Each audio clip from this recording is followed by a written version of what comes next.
Patty Wetterling is getting ready for an anniversary no parent should ever have to mark.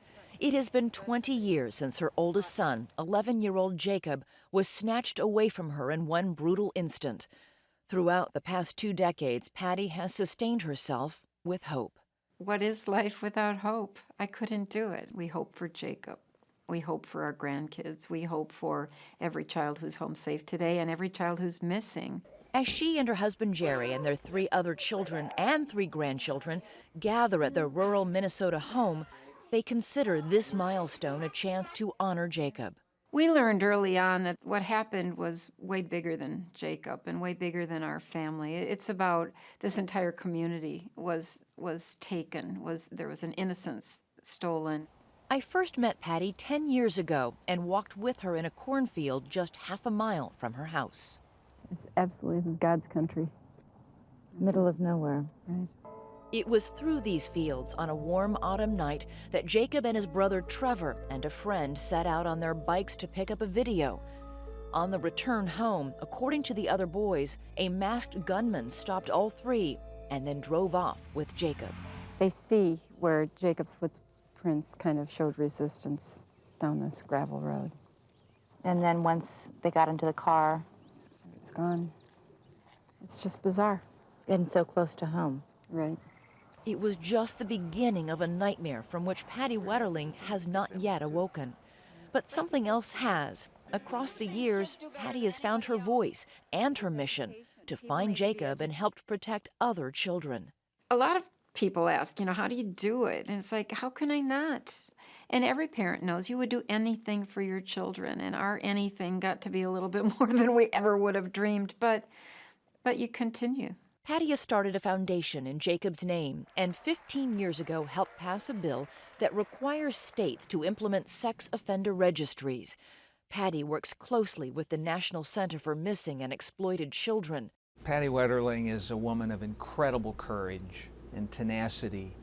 She's a voice of hope for thousands of searching parents. She has never given up for Jacob and for lots of other kids. Ernie Allen, head of the center, says that chances of finding missing kids diminishes with time, but that hope must not. Children do come back. At the center, they can predict what a child will look like as he or she ages. What might Jacob Wetterling look like now at the age of 31? Even though he would now be more than 30 years old, they'll still see those unique traits, that smile, that unique identity that Jacob had when he was 11.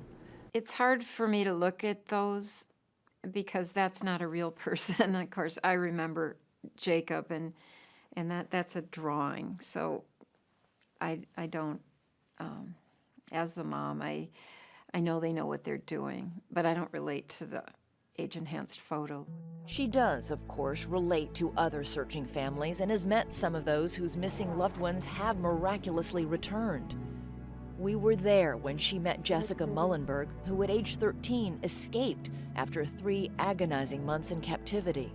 I love Jessica. She's got, that survival skill. She made it. I wish that it had never happened, but she made it through a really horrific situation. And in the recent, remarkable case of J.C. Dugard, a missing child returned 18 years later. When J.C. was found, it was just this exclamation point to our statement. There are missing kids out there. It's our job to find them. Last week, J.C. was on the cover of People magazine, her smile amazingly similar to the smile of J.C. as a child. She is beautiful, and she looks so deep down happy. That's a great starting point. And, whatever happened in between, nobody could take away those first 11 years. And she drew energy from that love, that unconditional love.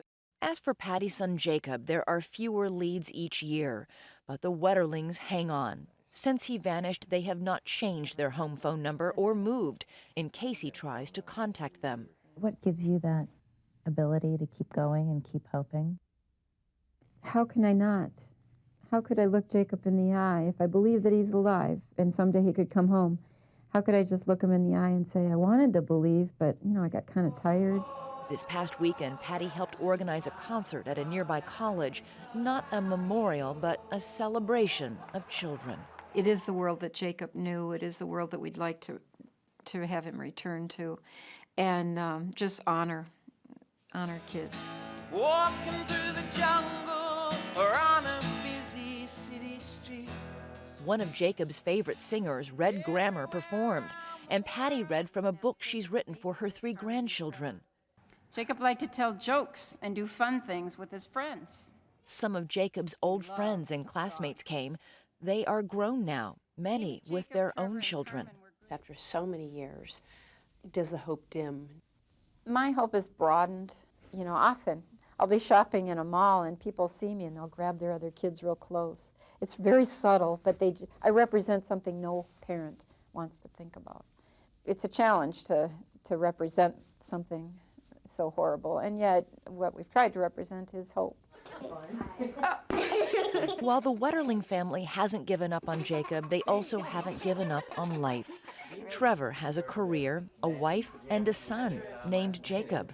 They call him Jake. He's got a tremendously big smile, and it's like, hello world, you know? And it's absolutely wonderful. It brings it all back. That's who we were. That's what we believed in. Still, Trevor, like his whole family, has an unshakable need for answers. I mean, it's been so long now, and I just want to know what happened. I mean, I really want to. Jessica Mullenberg said in just the span of a few weeks, this guy was able to brainwash her into believing that her name was Cindy, not Jessica. Do you worry or wonder sometimes if that's what happened to Jacob? That would be the only explanation of why he hasn't come back. Your mom talks about the fact that she has never wavered in her belief and her hope that Jacob is still alive. Are you as sure as she is? Yeah, until there's something else that's going to change my mind. I mean, I'm going to still believe that he's out there somewhere. Yellow ribbons no longer hang in the streets of St. Joseph. There have been milestones missed, birthdays, graduations. But in a house on the edge of town, one family still stands vigil for the boy who just wanted to ride his bike to the corner store on a warm autumn night 20 years ago. We have no proof to show he's not coming home, and so you hope. To me, though, hope is a verb.